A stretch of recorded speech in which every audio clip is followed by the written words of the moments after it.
Yon mga kamekaniko, day 7 na nga pala tayo dito sa ating nire-restore na Suzuki X4. Yan. Ngayong araw naman mga kamekaniko, isamahan nyo ako at tayo ay magbubuo na. At yun, natapos na natin yung day 6, natapos na natin yung makina. Nakita nyo naman, napakaganda. Ngayon naman ay kakabit na natin yung mga parts niya o bubuuin na natin para makakita na natin kung anong magiging itsura nito. Ano pang hinihintay nyo mga kamekaniko? Samahan nyo ako. Let's go! Una natin nagkakabit mga kamekaniko yung kanyang lock. Ito. Lock sa liig yan. Una natin kakabit mga kamekaniko. Meron na yan 2 tornilyo. Tapos sunod natin yung butterfly. Kabit na natin. Let's go.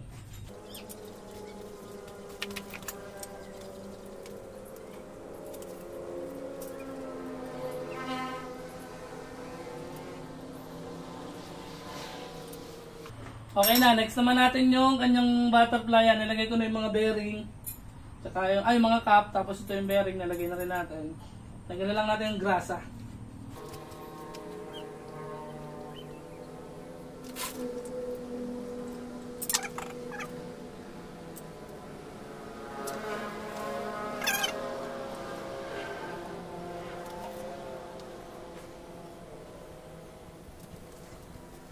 Pwede na natin lagay ito dito sa ibabaw, yung cover.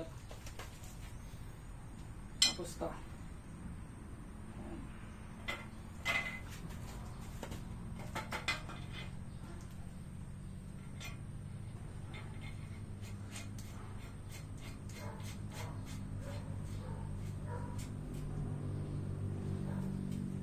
Okay na. Kapit na rin natin yung nasa ibabaw, yung butterfly. Ito. Kabit lang, kabit. Yan.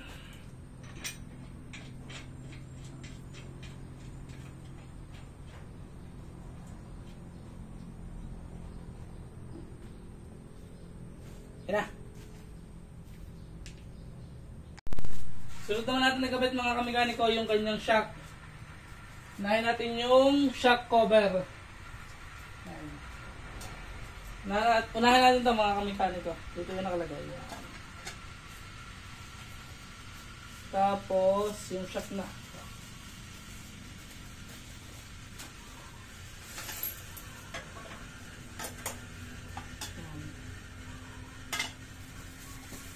lang natin. Uhugutin ko rin siya mamaya mga kamekaniko para ikabit yun dito sa unahan. Para lang makuha natin yung sentro.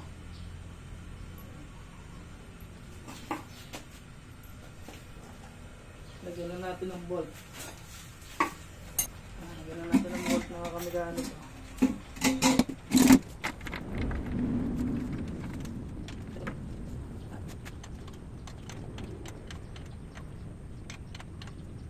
Kabila naman.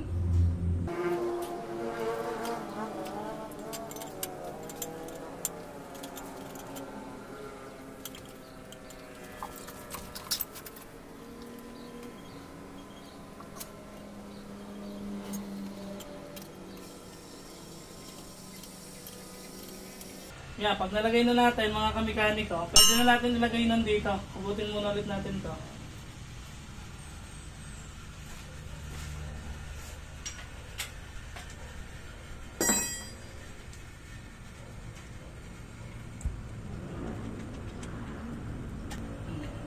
Pwede natin ilagay nandito sa unahan.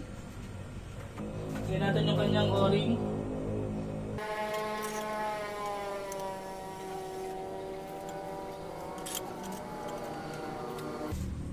Pwede na natin nalagay ito mga kamekaniko.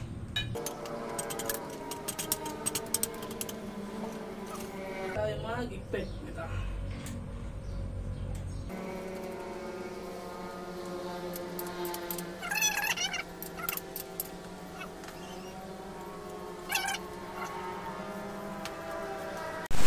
Kaya kapit naman natin yung tapaludo niya mga kamekaniko. Umuulan na dito. Pero nirepaint din natin mga kamekaniko. Kapit natin.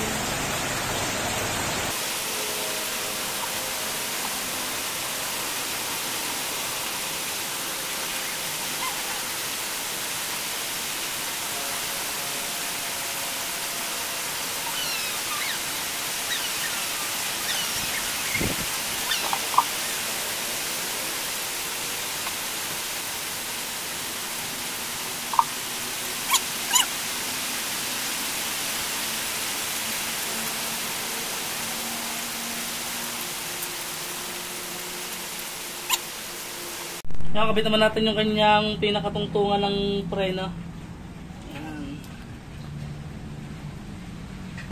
Nilagyan ko lang ng grasa. Kasi ito, naggawa lang ako ng stainless na sabat, syempre. Pwede na yan. Okay na yan, okay na. Lagyan muna natin tali din eh. Okay na. Yung, kabit na natin itong swing arm, mga kamekaniko. Ayan yan, nakaumang na. Yan. Medyo dandalak talagang itong pinakamahirap sa trabaho natin. Yung magkabay. Kasi baka magasgasan. Ayaw pumasok ba, baby?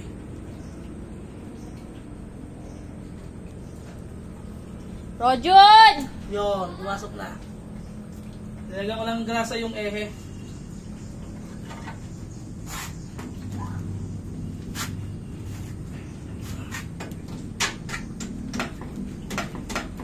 Sok malay.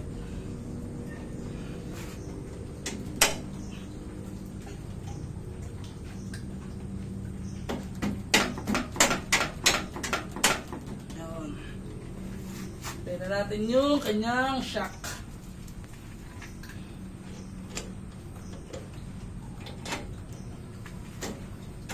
Nakasago.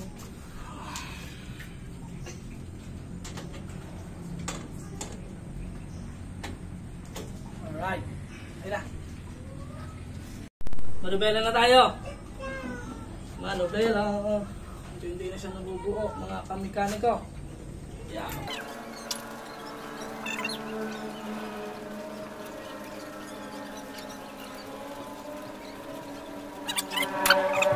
Yan mga kamekaniko, dito na tayo sa makina, lagay na natin.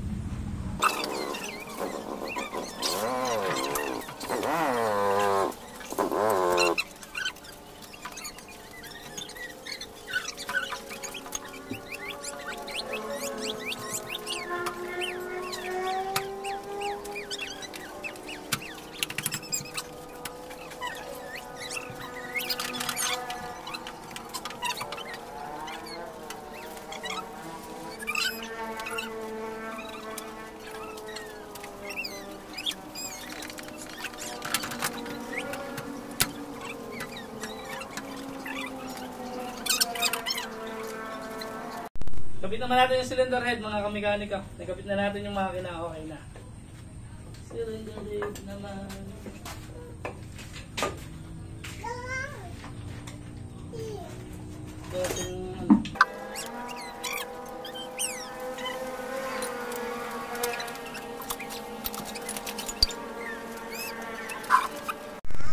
Yan, kabit naman natin itong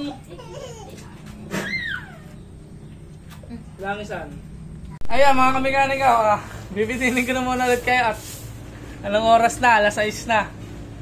Naka ano naman tayo, naka 40% naman tayo dito sa ating nire-restore na Suzuki Export. 40%, naikabit naman natin yung mga ibang parts. Ayan. Hanggang dun sa may bumba ng, lagay ng langis. Yan, hanggang doon. Napakita ko sa inyo mga naikabit natin lahat mga kamekaniko. Yung 40% na naikabit natin.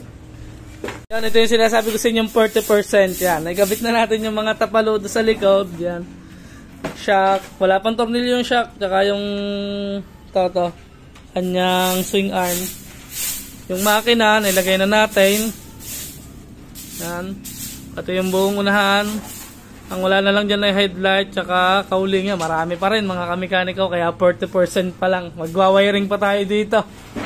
Yan. Papalitan pa natin siya ng harness pala yung tayong gagawa. Kasi para mas matibay, para hindi na problemahin nung may kanya yung wiring niya. Yan. So ito na yung 40% natin mga kamekaniko. Okay naman mga kamekaniko. Pala mga kamekaniko, di abangan nyo na lang ulit bukas ang ating vlog at bukas naman magkakabit ulit tayo ng pyesa na ring Export at para matapos-tapos na rin at medyo matagal-tagal na dahil inabot ba naman ng bagyuhan. Ayan, edi abangan nyo bukas at magbablog ulit tayo. Yun lang mga kamekaniko. Peace out!